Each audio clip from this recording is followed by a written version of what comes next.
Oh, baby. The LA Clippers win the biggest LA Laker game in the history of Clipper Laker games.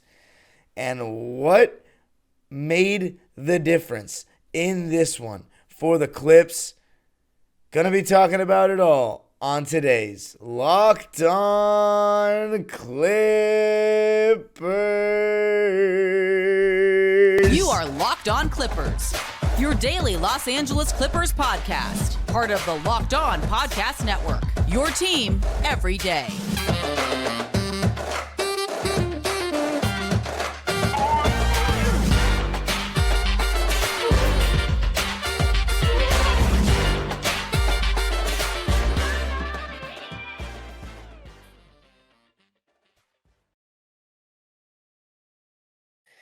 Yes, sir. You are locking in with the Clips. Thank you for making Locked On Clippers the first listen of your day, your team every day.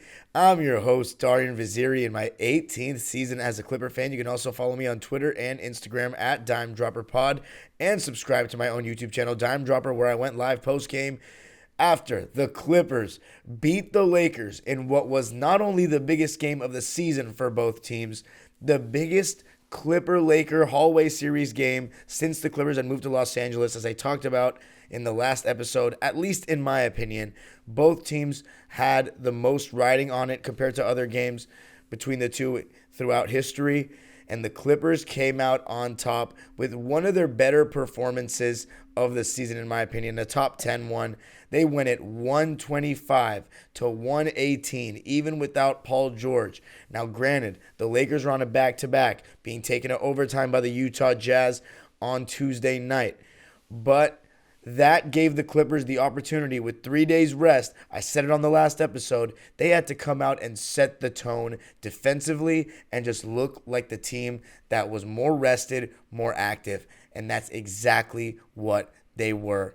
Good news for the Clippers. Eric Gordon returned to the starting lineup after missing the Pelicans game and not playing in the second half of that second Grizzlies game. So it was really good to see EJ back in the starting lineup. And I had a little EJ for three bingo. Not one, not two, but three times for the Clippers in the first quarter from three, and those would actually be his only three-pointers made and his only shots made for the rest of the night. 3 for 6 from deep for EJ, 3 for 7 from the field overall. He had 9 points, 3 rebounds, and 3 assists. But overall, the defensive intensity to start the game was sharp. And I knew what type of time everybody was on when Russell Westbrook, on the first defensive possession of the game, fought over a screen and blocked Austin Reeves from behind. Russ wanted this. And obviously, this game was massive for Russell Westbrook, given everything that had happened across the hall and all the negative publicity about Russ coming to the Clippers. He has proven to everyone that it was just a bad fit. And the Clippers are showing why they've been such a place that players have said such good things about in the Steve Ballmer era. Players like Patrick Beverley, Lou Williams, Montrezl Harrell, Danilo Gallinari. I mean, I know Blake was upset about the way things ended, but Blake Griffin loved being a Clipper.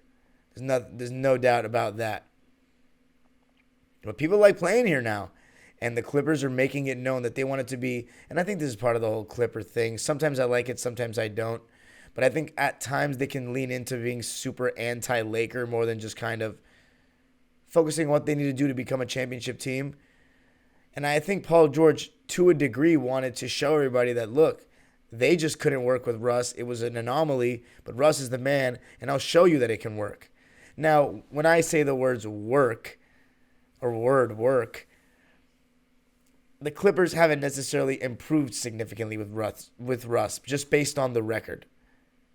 But he has helped in some ways. That's undeniable. And I think in the beginning of this game, he set a tone. LeBron was guarding him, or should I say not guarding him. I thought potentially AD was going to be the one guarding him, but AD was guarding Zoo. LeBron was letting him shoot, and Russ hit 2 threes and a mid-range pull-up from the right elbow, pointed at LeBron as well to let him know, hey, you going to give me that? Well, I'm going to knock that down. amazing to see Russ start the game like that. He also created 2 shots in transition. One was a lob early on to Zoo. The Clippers were up 8-0. And also a find to Eric Gordon in transition for a wing 3. Russ was awesome in the first quarter. But when LeBron went to the bench, and he was horrendous in the beginning of this game, mind you, he was turning the ball over so much, bricking everything. But when he went to the bench, D'Angelo Russell and a little bit of AD started to get the Lakers back in the game, and the Clippers are only up by 6 after 1. But I just thought that set a tone, that start with Nico Batum, with Kawhi, with Russ playing defense. It just felt like the Clippers were more engaged for 4 quarters. And coming out the aggressors, I think it just sets a tone. I'm really big on the start of games, and the Clippers have been so poor with that this season. The second quarter, they outscored the Lakers 34-21. And I have to say, some interesting, substitution patterns from Ty Lue that worked. And I'm going to be talking about why I think Ty Lue had such a great game later on in the episode, and what I think was the real edge that gave the real category that gave the Clippers the biggest edge, I should say. But to me, the main thing was just the way the Clippers approached the game, the way they came out from a mental aspect and an effort aspect.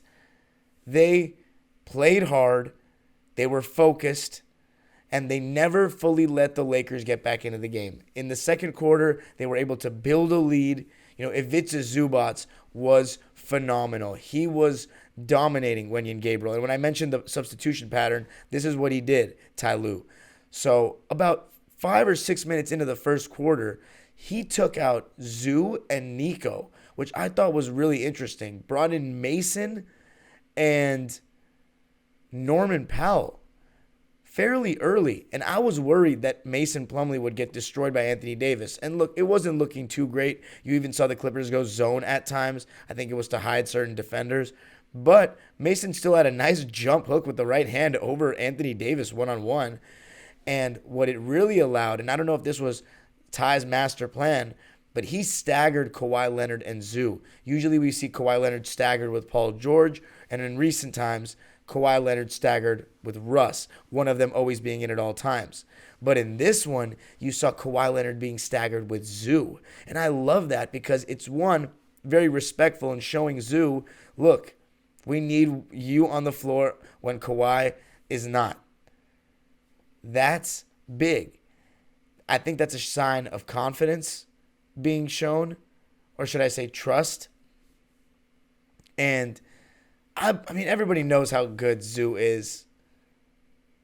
Or actually, I don't even know about that. There's still people that say some ridiculous things about him, in my opinion. But I think Zoo's fantastic. And he got 33 minutes in this game. He's averaging about 28.5 for the season, but he got 33 minutes in this game. And when he played to start that second quarter, which is not typical of him, he was playing against Wenyen Gabriel. And when he was catching the ball on rolls around the basket, easy jump hooks, he was able to get his body into him, get fouled. And he even hit him with a left-handed jump hook. And that's something that we've seen Zoo add to his repertoire this season, and is part of why we say Zoo should get the ball in the post more, one-on-one. I'd say 3 to 4, 5 times a game. But he was doing a great job on the glass, doing a little bit of everything. And the Clippers led 71-52 at the half. You knew the Lakers were going to make a push. You just had to be able to withstand it. And LeBron James woke up in the third quarter and started hitting threes, started getting to the basket, started getting to the line. And what started really making me nervous is when AD started hitting mid-ranges before the double team came. And the Clippers went with the double team. It was exactly the opposite of what Ty Lue said. Clearly a bluff, a little psychological warfare. Clippers double-teamed AD all night long. And I thought they did a good job rotating as well, getting out and preventing a lot of open threes. They also did a pretty good job keeping Austin Reeves off the foul line. Only 5 free throw attempts for Austin Reeves, who's been getting to the line like crazy lately. And every time the Lakers made a run, the Clippers had it up to 24. I believe it was 76-52. The Lakers got it within 9, but the Clippers never let it get within 2 possessions and went to the fourth quarter with an 11-point lead and never let the Lakers get within single digits. And desperate times called for desperate measures. You could see how much Ty Lue wanted to win this game with Kawhi Leonard playing the entire second half. He didn't come out, maybe preparing him for the playoffs. He played 43 minutes in this game, which was the most for any player in the game.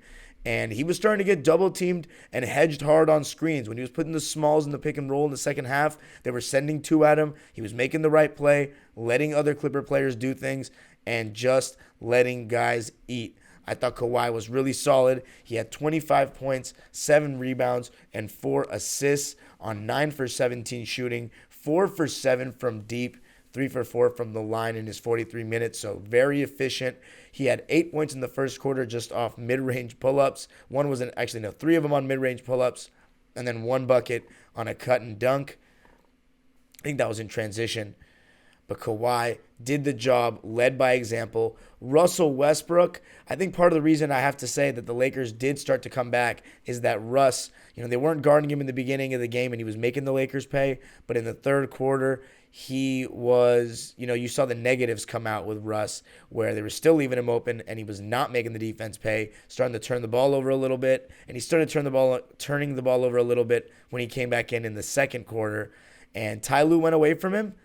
Didn't put him back in the game, and it ended up being the right decision, and Russ was really supportive the entire way on the bench, and you just got to love his attitude so far with this Clipper team. He clearly just wants to be a part of winning.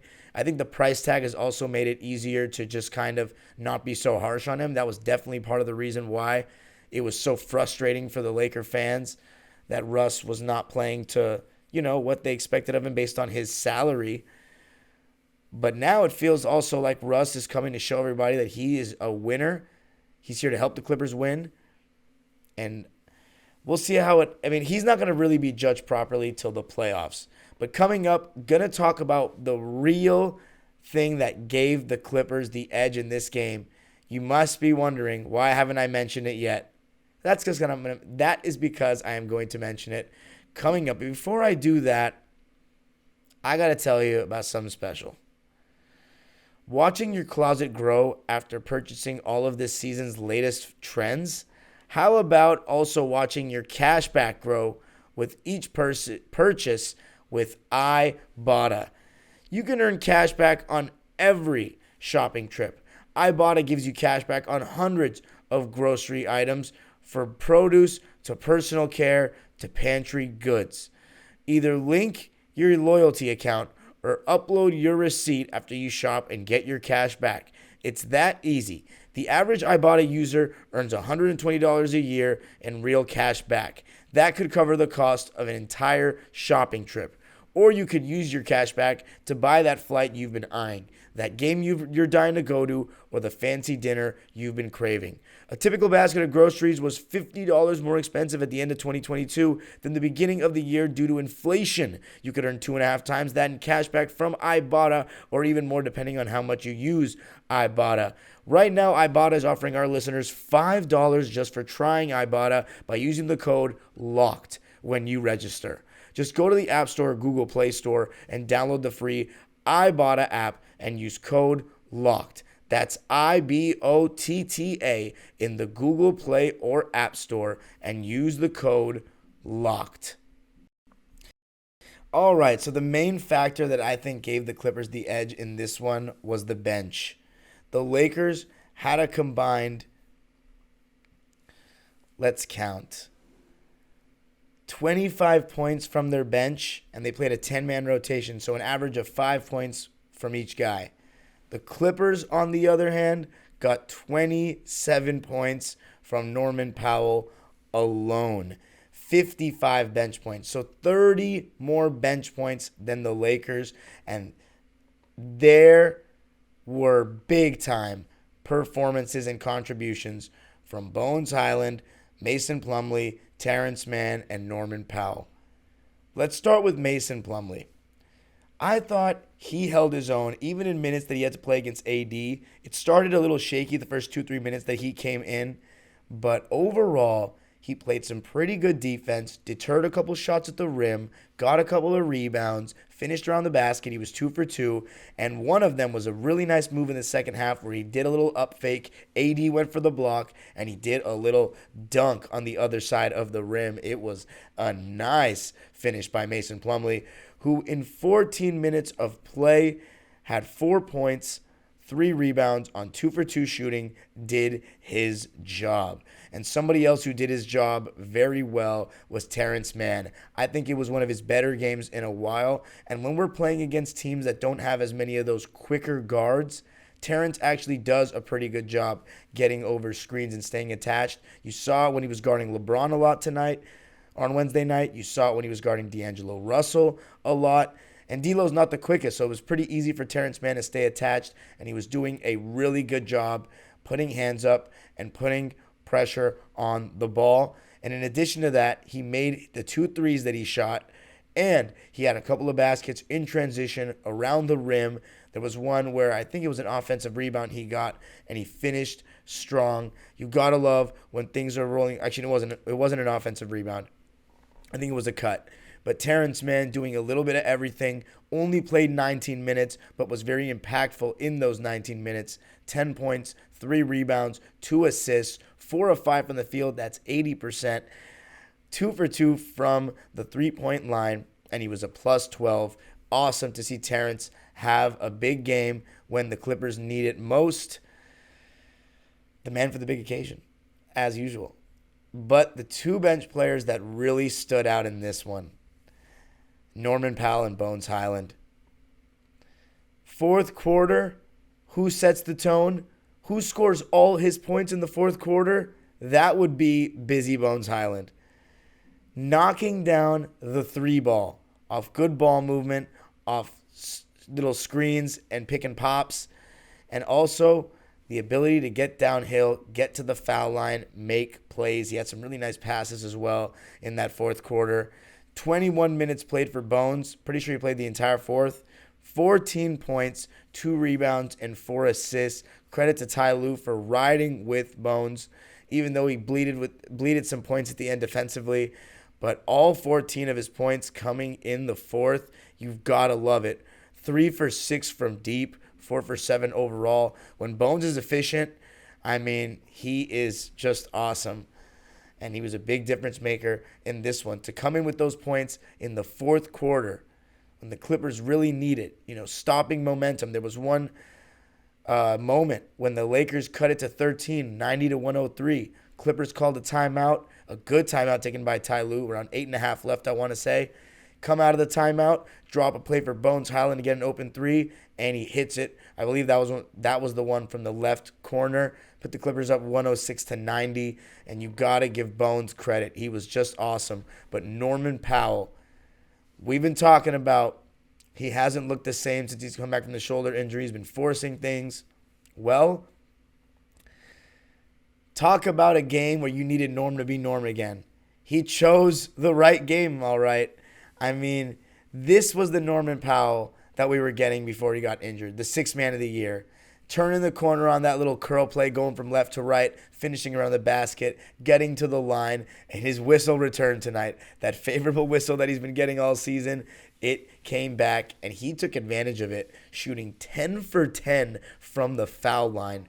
And also, the ability to hit floaters, taking advantage of the defense in drop coverage. Thought Norm was doing well there, and in the fourth quarter, even hit a pull-up mid-range coming off a screen. Just an amazing performance from Norm. Timely baskets, especially later in that third quarter when LeBron had really gotten it going and the Laker contingent of the crowd. I heard about 60% of the crowd was Laker fans at this game. When they were starting to make their run, Norman Powell responded with either a big basket getting to the rim or making his free throws. There were a couple really nice finishes from Norm going to his right, and he is just lethal going to his right. But he was the Clippers' high scorer in this game. 27 points, 4 assists, and we're going to need more performances like that from Norm with Paul George out. And, of course, in the first round, especially if we play the Phoenix Suns, which is looking like the Clippers could very well play in that first round. Norman Powell, 8 for 15 from the field in this game, 1 for 4 from deep, so he still hasn't gotten the 3-ball back, but 10 for 10 from the line. I also want to give a shout out to Nicholas Batum. For a guy to go 1 for 7 and still have the impact that he had defending the way that he did, I saw, there were times where D'Angelo Russell, I saw him coming off of screens, Nico Batum attached to his hip. He is not thinking about shooting that shot because Nico's going to block it. The amount of contests that Nico does and affect shots and cause misses, it's amazing, and it just really does not go in the stat sheet. You can't tell how well he plays, but you can tell how much better the Clippers play with him by watching the games, and the plus-minus reflects that with a game-high plus 13 for Nico Batum. And as a starter, he is doing his thing in terms of just being better than Marcus Morris. And speaking of Marcus Morris, he was on the Clipper bench in this one, but he was in street clothes. He was listed out with lower back spasms, but again, I'm still skeptical of this whole thing, but it's good to see him on the bench at least, but not in uniform. Again, we'll see if he suits up for the Clippers again, but maybe he does have back spasms. I still don't think he had COVID, though. But as I said, no proof.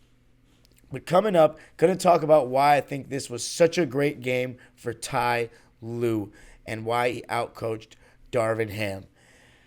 The NBA playoffs are almost here, and now is the perfect time to download FanDuel, America's #1 sportsbook, because new customers get a no-sweat first bet up to $1,000. That's bonus bets back if your first bet doesn't win. Just download the FanDuel Sportsbook app. It's safe, secure, and super easy to use. Then you can bet on everything from the money line to point scores and threes drained. I don't know what bets I've got coming up. I haven't looked at it in a while, and right now I haven't really been betting. But it's always safe to bet on Kevin Durant's over with the points. Why? Because he's Kevin Durant. But I don't know. To be honest, then you can bet on everything from the money line to point scores and threes drained. Plus, FanDuel even lets you combine your bets for a chance at a bigger payout with a same-game parlay. So don't miss the chance to get your no-sweat first bet up to $1,000 in bonus bets when you go to FanDuel.com/LockedOn. That's FanDuel.com/LockedOn to learn more. Make every moment more with FanDuel, an official sports betting partner of the NBA. All right, let's talk about Ty Lue. I thought this was an amazing game for him, starting with the idea to put Kawhi Leonard on Anthony Davis. Actually, you know what? I got to start with before the game. For him to do the psychological warfare, we're going to double team AD on every touch with Zoo. Two lies there. One, he didn't guard AD with Zoo much. He went with Kawhi guarding him so then he could switch the pick and roll. And you know what he was going to do is no matter what the mismatch was, whether it was Russ on him or Norman Powell on him, when the ball was going to AD, we hard doubled, made them move the ball, and our rotations were good. And even though AD has improved a lot passing out of the double team, they got some open shots, but we still prevented a good amount as well. So that was an amazing strategy, and also to have Ivica Zubac guard Jared Vanderbilt and sag off of him, basically not guard him at all, be there for help side defense, having your biggest guy be there for help side is a big-time luxury and a great idea. Teams like the Bucks, that's part of what makes their defense so good. They have Brook Lopez being involved in the pick-and-roll action, and then Giannis coming from the help side. You saw that with JaVale McGee and Anthony Davis in the 2020 Lakers team, or AD and Dwight Howard. You'd have AD coming from help side when Dwight was getting put in the pick-and-roll. And I would look at this going forward. When Wembanyama gets drafted, I wouldn't be surprised if he's out there a lot of times with another big, and he's just going to be coming from the weak side and playing help defense with those blocks.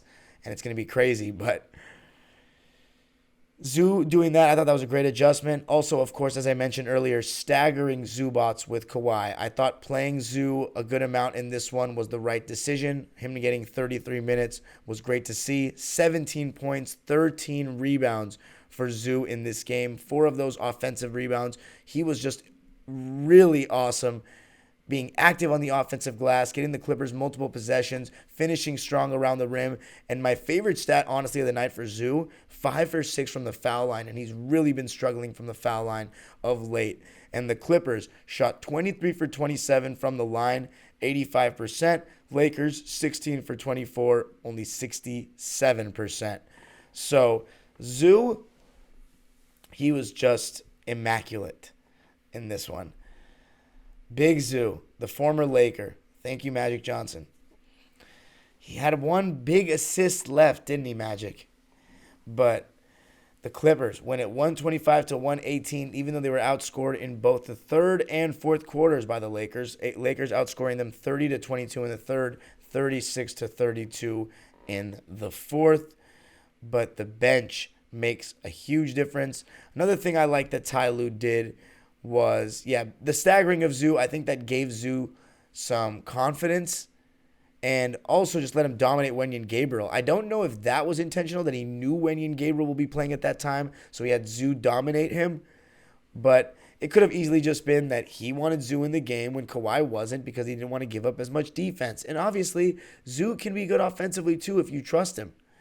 But Nico Batum also came in with Zoo, I want to mention. So having two of your, probably three best defenders out there to start the second quarter when Kawhi went to the bench, that helps a lot. And I also got to give Russ a shout out. Even though he didn't really play well in the second half, he played good defense. He was active, and you could just tell how badly he wanted it. And Bones Highland said after the game that we wanted to win this one for Russ, and you could really feel that they did. And that's what really makes me disappointed. And plus, one thing I also liked about Ty Lue, he rode with the guys that were hot. He let Bones Highland play the whole fourth. I think he made the right decisions in terms of minutes. He sat Russ out, went away from him at the right time. He was just really good in this game, Ty Lue. And he also rode Kawhi and got him ready for the play. I feel like he's getting him ready for the playoffs. Let him play the entire second half. I got a little bit nervous, but hey, he's probably going to be playing a lot of those minutes in the playoffs, especially with Paul George out. So that's what makes me mad. Even though we didn't get Robert Covington, obviously, Ty Lue, he has games where he shows he's still a really good coach and does things that are, common sense. Doesn't have those small guard lineups. He had like a small couple minutes, 1 or 2 minutes, where he had Eric Gordon, Norman Powell, and I think Russ out there at once. But he fixed that pretty quickly. And it's just like when the Clippers play with that kind of effort and intensity, and Ty Lue coaches that well, and the Clippers play those 9 guys, you have Nico starting and not Marcus Morris, it just frustrates me so much, and it should frustrate all Clipper fans so much, because they're a great team when that happens, when they're all focused, when Ty Lue is coaching at his best. Without Marcus Morris, now that they have neither him nor Reggie Jackson, I mean, it's a championship contender then, in my opinion, but what can you do? The Clippers currently are in the 5th seed with a 42-38 record. They are now 22-18 at home with 1 home game left against the Portland Trail Blazers, who have basically been resting everybody for a couple of games now. And the Clippers should win that, and then the decisions come about whether or not to consider potentially losing that final game against Phoenix because they don't want to play them. I mean, so many discussions to be had about that, and we'll be doing that on episodes coming up later in the week and before the playoffs and before the last game, because the Clippers don't play again till Saturday, and I will be at that game. That will be the last regular season game. Always fun to go to those kind of games. So we'll talk about potential scenarios for winning or losing that final game. But right now the Clippers are back in 5th. They are 42-38. They, of course, have the tiebreaker over the Warriors and the Lakers. And that pretty much puts them in a good, I want to say, almost safe position to get a playoff spot and not a play-in spot by beating the Lakers, who dropped to 41-39, and most likely will be playing in a play-in game. So big win for the Clippers in what was, in my opinion, the biggest Clipper-Laker game of all time. And you let me know who you think was the biggest difference in the game for the Clippers. Besides Kawhi, of course. So let's not use Kawhi. You can follow me on Twitter and Instagram at DimeDropperPod. Subscribe to my YouTube channel, Dime Dropper, for even more Clipper content. Locked On Clippers is free and available on all your favorite podcasting platforms, including YouTube, where I want you to comment what I just asked. Who was the difference maker in your opinion besides Kawhi? Make sure to turn on the notification bell so you know every single time we post an episode here on Locked On Clippers. Thank you for making Locked On Clippers your first listen today. Now make your second listen game to game NBA. Every moment, every top performance, every result. Locked On Game to Game covers every game from across the NBA with local analysis that only Locked On can deliver. Follow Game to Game on Locked On NBA, available on the Odyssey app, YouTube, and wherever you get your podcasts. Huge win, the biggest of the season. Games that make you want to pull your hair out because it shows how good this Clipper team can be, and you just don't know which one you're going to get on a given night. Can we just play the Lakers every single game? The age-old proverb continues as we head into the final two, ladies and gentlemen. Oh my God. Go Clippers. Big win. Woo!